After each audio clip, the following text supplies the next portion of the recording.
내가 훔쳐간 300억으로 이렇게 평온하게 살 수 있니?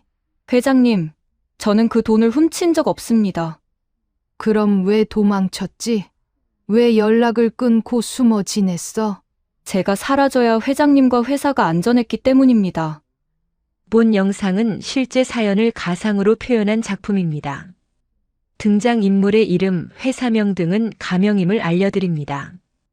구독과 좋아요를 눌러주시면 영상을 만드는데 힘이 됩니다. 장례식장의 국화 향기가 채 가시기도 전 박미정의 세계는 두 번째 충격에 휩싸였다. 유일한 아들 강준혁의 갑작스러운 교통사고로 세상이 무너진 지 불과 사흘. 검은 상복을 벗기도 전에 비서실장 오태준이 창백한 얼굴로 급히 찾아왔다. 그의 손에 들린 한 장의 빨간 봉투 표시가 된 보고서는 미정의 남은 세계마저 뒤흔들 폭탄이었다. 회장님, 비상자금 300억 원이 사라졌습니다. 태준의 목소리는 침중했다. 재무이사 윤서영. 며느리이자 가장 신뢰했던 직원. 그녀가 마지막으로 회사 비자금 계좌에 접근한 흔적이 발견됐다는 것이다. 미정은 믿을 수 없다는 표정으로 고개를 저었지만 태준이 내민 거래 내역서는 명확했다. 서영의 인증코드, 서영의 접속 기록, 서영의 전자서명. 모든 증거가 그녀를 가리키고 있었다. 미정은 떨리는 손으로 보안실에서 가져온 CCTV 영상을 재생했다. 새벽 2시 회사 지하 주차장. 형광등 불빛 아래 서영이 10살배기 손녀 할인의 손을 꼭 잡고 큰 여행 가방 2개를 끌며 걸어나가는 모습이 선명하게 찍혀 있었다. 아이는 분홍색 잠옷 차림이었고 서영의 얼굴엔 초조함과 두려움이 역력했다. 차에 오르기 직전 서영이 잠시 멈춰서서 회사 건물을 올려다보는 장면이 화면에 담겼다. 그 눈빛은 후회인지 죄책감인지 아니면 결연한 각오인지 알 수 없었다. 미정은 그 장면을 반복해서 돌려보았다. 자신이 사랑했던 며느리의 마지막 모습을. 내 손으로 그 여자를 절대 용서하지 않겠다. 미정의 목소리는 얼음처럼 차가웠다. 그녀는 즉시 경찰에 고발장을 제출했다. 횡령, 배임, 업무상 배임, 그리고 도주. 가능한 모든 혐의를 빠짐없이 나열했다. 하지만 서영은 그야말로 흔적도 없이 증발해버렸다. 휴대폰은 꺼졌고 은행 계좌는 모두 해지됐으며 신용카드 사용 기록도 그날 이후로 완전히 끊겼다. 서영이 살던 아파트는 텅 비어 있었고 친정 부모도 연락이 닿지 않았다. 심지어 친한 친구들도 그녀의 소재를 전혀 모르고 있었다. 마치 처음부터 이 세상에 존재하지 않았던 사람처럼 완벽하게 사라져버렸다. 회사는 순식간에 위기에 빠졌다. 300억이라는 거액이 사라지자 주가는 연일 하한가로 폭락했고 협력사들은 계약 파기와 거래 중단을 통보해왔다. 언론은 강성그룹의 부실 경영과 비자금 조성 의혹을 대서특필했고 금융감독원은 특별감사를 예고했다. 미정은 잠도 제대로 자지 못한 채 밤낮 없이 회의실과 사무실을 오가며 일했다. 아들을 잃은 슬픔도 며느리의 배신도 손녀와의 갑작스러운 이별도 모두 가슴 깊숙이 묻어버렸다. 강성그룹 회장으로서의 책임과 자존심만이 그녀를 지탱하는 유일한 이유였다. 태주는 위기 상황을 수습하기 위해 동분서주했다. 긴급 자금을 조달하고 협력사 대표들을 직접 찾아가 설득하고 언론사를 상대로 정정 보도를 요구했다. 회사는 간신히 파산을 면했지만 그 대가로 미정은 모든 것을 잃었다. 사랑하는 아들도 믿었던 며느리도 귀여워하던 손녀도 그리고 사람에 대한 믿음과 가족이라는 따뜻한 울타리까지. 그렇게 5년이 흘렀다. 미정의 마음속엔 며느리 윤서영에 대한 배신감과 분노만이 깊은 상처로 각인되어 있었다. 서영의 이름은 회사 내에서 절대 금기어가 됐고 손녀 할인의 사진들은 모두 지하 창고로 치워졌다. 가족이라는 단어조차 그녀에겐 이제 고통스러운 기억일 뿐이었다. 68세의 박미정은 여전히 강성그룹을 이끌고 있었지만 그녀의 눈빛엔 더 이상 온기가 남아있지 않았다. 냉철하고 단호한 오직 일만을 위해 살아가는 경영자의 얼굴만이 그곳에 있었다. 5년 후 박미정은 강성그룹의 사회공헌팀이 마련한 지역 도서관 기부 행사에 참석하기 위해 작은 시골 마을을 찾았다. 서울에서 3시간 거리에 있는 이곳은 고즈넉한 전원 풍경이 펼쳐진 평화로운 곳이었다. 단풍이 물든 가을, 미정은 검은색 정장 차림으로 도서관 앞에 섰다. 수십 명의 아이들이 운동장에서 뛰어놀고 있었고 몇몇 교사들이 그림 그리기 수업을 진행하고 있었다. 행사가 시작되기 전 미정은 도서관 주변을 둘러보며 걸었다. 그때였다. 운동장 한쪽 큰 나무 아래 펼쳐진 돗자리 위에서 아이들과 함께 그림을 그리고 있는 한 여자가 눈에 들어왔다. 긴 생머리를 단정하게 묶은 그 여자는 아이들에게 무언가를 가르치며 환하게 웃고 있었다. 미정의 발걸음이 멈췄다. 심장이 요동쳤다. 윤서영이었다. 5년이라는 시간이 흘렀지만 그 얼굴을 잊을 수 없었다. 서영은 예전보다 더 여위어 보였지만 표정만큼은 평온해 보였다. 그녀 옆에는 15살쯤 된 소녀가 앉아 있었다. 손녀 할인. 아이는 예전보다 훨씬 커 있었고 밝은 미소로 친구들과 이야기를 나누고 있었다. 미정은 그 자리에 얼어붙었다. 분노와 그리움, 배신감과 안도감이 뒤섞인 감정이 가슴을 짓눌렀다. 미정은 천천히 그들에게 다가갔다. 주변 아이들이 하나둘 자리를 떠나고 마침내 서영이 고개를 들었다. 두 사람의 시선이 공중에서 마주쳤다. 서영의 얼굴에 순간 놀람이 스쳤지만 곧 담담한 표정으로 돌아왔다. 그녀는 천천히 일어서서 미정을 마주보았다. 회장님. 서영의 목소리는 조용했다. 미정은 주먹을 꽉 쥔 채 차가운 목소리로 물었다. 내가 훔쳐간 돈으로 이렇게 평온하게 살 수 있니? 주변이 조용해졌다. 할인이 불안한 표정으로 엄마를 올려다보았다. 서영은 잠시 침묵하다가 입을 열었다. 회장님, 저는 그 돈을 훔친 적 없습니다. 그 말에 미정의 얼굴이 일그러졌다. 증거가 명확한데도 부인하다니. 하지만 서영의 눈빛엔 거짓이 보이지 않았다. 오히려 깊은 슬픔과 체념이 담겨 있었다. 그럼 왜 도망쳤지?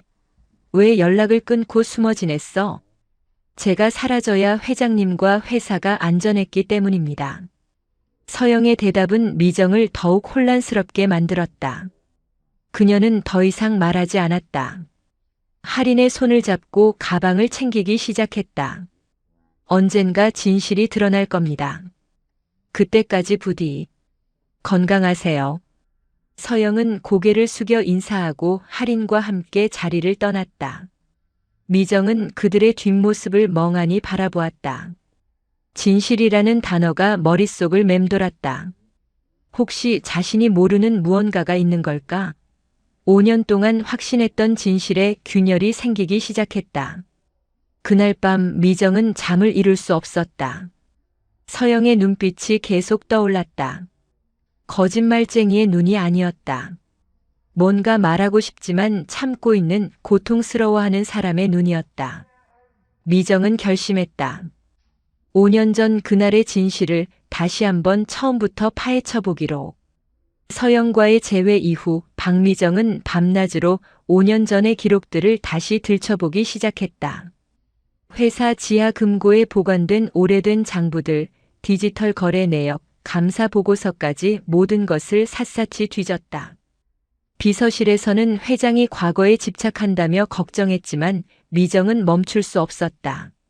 서영의 그 눈빛이 진실이 드러날 것이라던 그 말이 계속 머릿속을 맴돌았다. 어느 날 새벽 미정은 오태준의 오래된 업무 보고서를 검토하던 중 이상한 점을 발견했다. 5년 전 서영이 사라지기 일주일 전부터 태준의 해외 출장 기록이 유난히 많았다. 싱가포르, 홍콩, 케이맨제도 모두 조세 피난처로 유명한 곳들이었다. 미정은 심장이 뛰는 것을 느끼며 더 깊이 파고들었다. 회사의 비자금 계좌 접근 기록을 다시 확인했다. 서영의 인증 코드가 사용된 것은 맞았다. 하지만 자세히 살펴보니 그날 서영은 출장으로 부산에 있었다는 기록이 있었다. 호텔 예약 내역, 출장 보고서, 심지어 부산지사 직원들의 증언까지. 서영이 서울 본사에 있을 수 없는 시간에 그녀의 인증 코드가 사용됐다는 뜻이었다. 미정은 즉시 보안팀장을 불렀다. 5년 전 당시 CCTV 원본 파일과 접속 로그를 모두 확보하라는 지시를 내렸다. 사흘 밤을 꼬박 세운 보안팀은 충격적인 사실을 보고했다.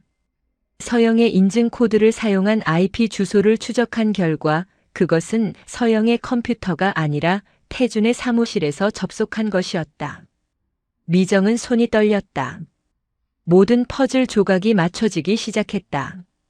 태준은 당시 재무팀장으로 서영의 직속 상사였다. 그는 서영의 인증 정보에 접근할 수 있었고 그녀가 출장으로 자리를 비운 틈을 노려 비자금을 빼돌렸던 것이다. 미정은 개인 변호사와 함께 해외 금융 추적 전문가를 고용했다. 몇 주간의 조사 끝에 태준 명의의 페이퍼 컴퍼니 여러 개가 발견됐다. 케이맨 제도에 설립된 유령 회사를 통해 거액의 자금이 세탁되고 있었고 그 원금은 정확히 5년 전 사라진 300억과 일치했다. 결정적 증거는 태준의 개인 노트북에서 발견됐다. 미정은 야간에 태준의 사무실에 직접 들어가 그의 컴퓨터를 확인했다. 삭제된 파일 복구 프로그램을 이용하자 서영을 범인으로 조작하기 위한 상세한 계획서가 나왔다. 어떻게 그녀의 인증 정보를 탈취할 것인지, 어떻게 CCTV 시간을 조작할 것인지, 심지어 서영을 협박해 도주하게 만들 방법까지 빼곡히 적혀 있었다. 이 비열한 놈이. 미정의 목소리는 분노로 떨렸다. 태준은 단순한 횡령범이 아니었다. 그는 냉철하게 계획을 세워 무고한 며느리를 희생양으로 삼았고 5년 동안 아무 일 없다는 듯 회사에서 승승장구하며 비서실장 자리까지 올랐다. 더 충격적인 건 그 다음이었다. 복구된 파일 중에는 서영이 회사를 떠나기 직전 자신의 개인 계좌에서 150억 원을 인출해 회사 부채 상환 계좌로 입금한 기록이 있었다. 서영은 횡령범이 아니라 오히려 회사를 구하려 했던 것이다. 미정은 그 자리에 주저앉아 울었다. 5년 동안 자신이 얼마나 큰 잘못을 저질렀는지, 얼마나 소중한 사람을 억울하게 만들었는지 깨달았다. 며느리는 도둑이 아니었다. 그녀는 영웅이었다. 다음 날 아침 미정은 태준을 회장실로 불렀다. 그의 얼굴에는 여전히 능글맞은 미소가 걸려 있었다. 하지만 미정이 책상 위에 증거 서류들을 하나씩 펼쳐놓자 그의 얼굴은 점점 창백해졌다. 오태준, 당신이 진짜 범인이었군요. 태준은 더 이상 부인할 수 없었다. 그는 무릎을 꿇고 용서를 빌었지만 미정은 차갑게 경찰에 신고했다. 그리고 즉시 서영을 찾아 나섰다. 이제 진실을 알았으니 그녀에게 사과해야 했다. 박미정은 다시 그 시골 마을을 찾았다. 이번엔 분노가 아닌 참회의 마음으로. 서영이 일하는 초등학교를 알아내는 건 어렵지 않았다. 방과 후 미정은 교문 앞에서 서영을 기다렸다. 석양이 지는 가을 하늘 아래 서영이 할인의 손을 잡고 걸어 나왔다. 미정을 발견한 서영은 잠시 멈칫했지만 곧 다가왔다. 회장님 무슨 일로? 미안하다. 내가 잘못 알았어. 미정의 목소리는 떨렸다. 처음으로 며느리 앞에서 고개를 숙였다. 서영의 눈에 눈물이 고였다. 태준이가 진짜 범인이었다는 걸 알았다. 내가 오히려 회사를 구했다는 것도. 서영은 조용히 고개를 끄덕였다. 할인을 먼저 집으로 보낸 뒤 두 사람은 학교 근처 작은 카페에 앉았다.